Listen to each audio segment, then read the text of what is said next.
Oh, Frankenstein, generous and self-devoted being, what does it avail that I now ask thee to pardon me? I, who irretrievably destroyed thee by destroying all thou lov'dst. Monster! Your repentance is now superfluous. If you had listened to the voice of conscience and heeded the stings of remorse before you had urged your diabolical vengeance to this extremity, Frankenstein would yet have lived. Do you think that I was then dead to agony and remorse? Think ye that the groans of Clerval were music to my ears? My heart was fashioned to be susceptible of love and sympathy, and when wrenched by misery to vice and hatred, it did not endure the violence of the change without torture, such as you cannot even imagine. I pitied Frankenstein. My pity amounted to horror. I abhorred myself. But when I discovered that he, the author of my existence, sought his own enjoyment in feelings and passions from the indulgence of which I was forever barred, then impotent envy and bitter indignation filled me with an insatiable thirst for vengeance. Evil thenceforth became my good. Urged thus far, I had no choice but to adapt my nature to an element which I had willingly chosen. And now it is ended. There is my last victim. Wretch! It is well that you come here to whine over the desolation that you have made. You throw a torch into a pile of buildings, and when they are consumed, you sit among the ruins and lament the fall. It is not pity that you feel. You lament only because the victim of your malignity is withdrawn from your power. Oh, it is not thus.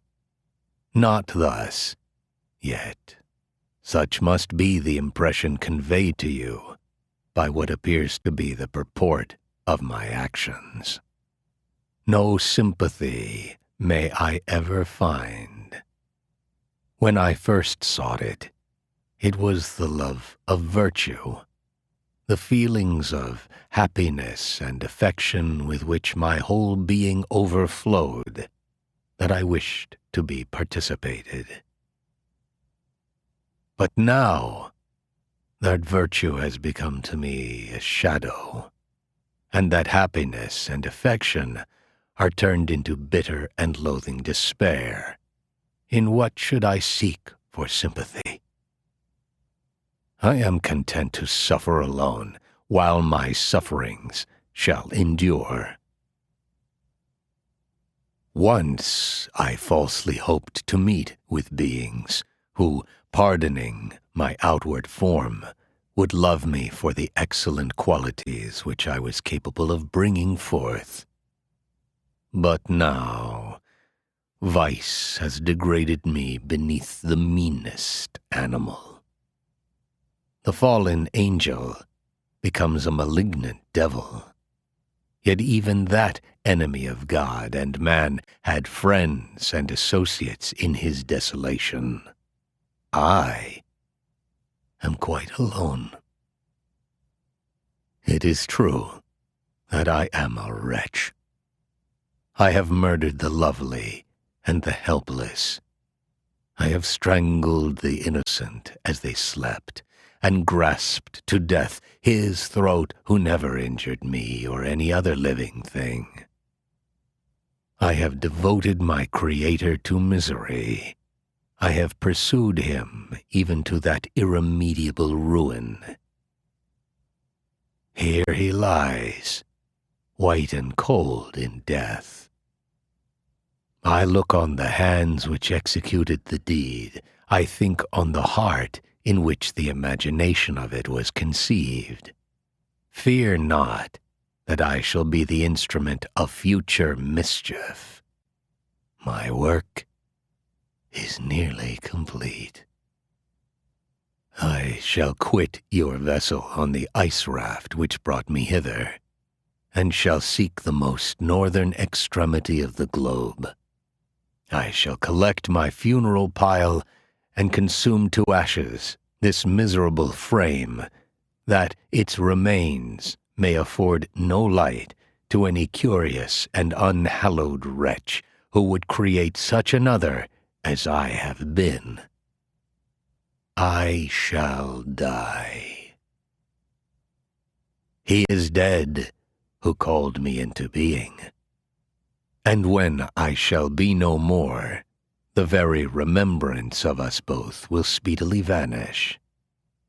I shall no longer see the sun or stars or feel the winds play on my cheeks.